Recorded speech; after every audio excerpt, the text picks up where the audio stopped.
அஸ்ஸலாமு அலைக்கும். Hi hello friends, welcome back to my channel. இன்றைக்கி நம்ம என்ன பார்க்க போகிறோன்னா, எல்லார் வீட்லேயும் ரொம்ப ஈஸியாக செய்யக்கூடிய ஸ்வீட் பணியாரம் தான்.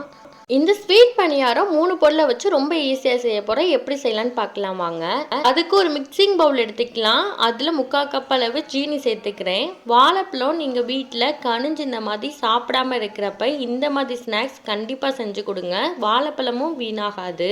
வாழைப்பழம் சாப்பிடாத குழந்தைங்களுக்கு இந்த மாதிரி ஹெல்த்தியாக ஸ்நாக்ஸ் செஞ்சு கொடுத்த மாதிரி ஆச்சு. கண்டிப்பாக ட்ரை பண்ணுங்க. வாழைப்பழத்தையும் ஜீனியையும் நல்லா பிசைஞ்சு விட்டுறலாம். இப்படி பிசைகிறப்ப ஜீனி நல்லா மெல்ட் ஆகிரும். நீங்கள் ஜீனிக்கு பதிலாக நாட்டு சர்க்கரை, வெல்லம், கருப்பட்டி அப்படின்னு ஹெல்த்தியாக கூட சேர்த்துக்கலாம். ஜீனி நல்லா மெல்ட் ஆகிருச்சு. வாழைப்பழம் எல்லாத்தையும் நல்லா பிசைஞ்சு விட்டாச்சு. இந்த கன்சிஸ்டன்சியில் இருக்கணும். அடுத்து ஒரு கப் அளவு கோதுமை மாவு சேர்த்துக்கிறேன். அடுத்து நம்ம டேஸ்ட்டை என்ஹான்ஸ் பண்ண ஒரு பிஞ்ச் அளவு உப்பு சேர்த்துக்கலாம். அப்போ தான் இதோட டேஸ்ட்டு நல்லா தூக்கி கொடுக்கும். இந்த 3 பொருளை வச்சே பணியாரம் ரொம்ப டேஸ்டியாக செஞ்சிடலாம். நான் அடுத்து சோடாப்பு சேர்த்துக்கிறேன். இது உங்களுக்கு வேணான்னா ஸ்கிப் பண்ணிடுங்க. பதத்துக்கு பிசைஞ்சிக்கலாம். நான் இன்னைக்கு பால் சேர்த்து கொஞ்சம் பிசைஞ்சிக்கிறேன். உங்களுக்கு வேணாம் அப்படின்னா நீங்கள் தண்ணி சேர்த்து கூட பிசைஞ்சிக்கோங்க. கண்டிப்பாக ஒரு 1/2 hour ஊற விட்டுடலாம். அப்போ தான் டேஸ்ட்டாக இருக்கும்.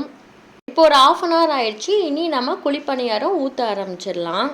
ரொம்ப பிகினர்ஸாக இருக்கிறவங்களுக்கு கரண்டியில் மாவு எடுத்து பணியாரக்குழியில் ஊற்றுறப்ப சிந்திரும். ஸோ அந்த மாதிரி உள்ளவங்க இந்த மாதிரி கண்டிப்பாக ட்ரை பண்ணி பாருங்கள். ரொம்ப ஈஸியாக இருக்கும். நம்ம ஊற வச்சிருந்த மாவை கிளாஸில் ஊற்றிக்கலாம். கிளாஸில் இருந்து பணியார சட்டியில் ஊற்றுறப்போ ரொம்ப ஈஸியாக இருக்கும். ட்ரை பண்ணுங்கள். அடுத்து நம்ம பணியார சட்டி வச்சு அதில் நெய் ஊற்றிக்கலாம். நெய் பிடிக்காதவங்க ஆயில் கூட சேர்த்துக்கலாம்.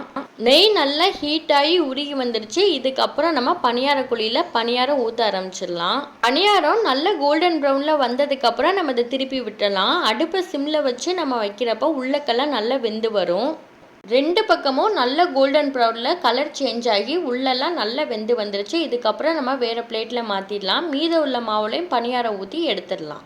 நீங்கள் பிகினர்ஸாக இருந்தால் இந்த ட்ரிக் யூஸ் பண்ணி மாவு ஊற்றுங்க. சிந்தாமல் வரும். நல்ல ஆயில் ஹீட் ஆனோன்னே மாவு ஊற்றுங்க. ஒட்டாமல் வரும்.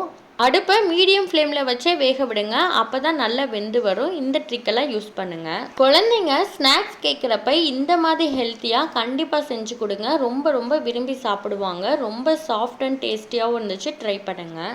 இன்றைக்கி நம்ம செவ்வாழை பற்றி தான் டிப்ஸ் பார்க்க போகிறோம்.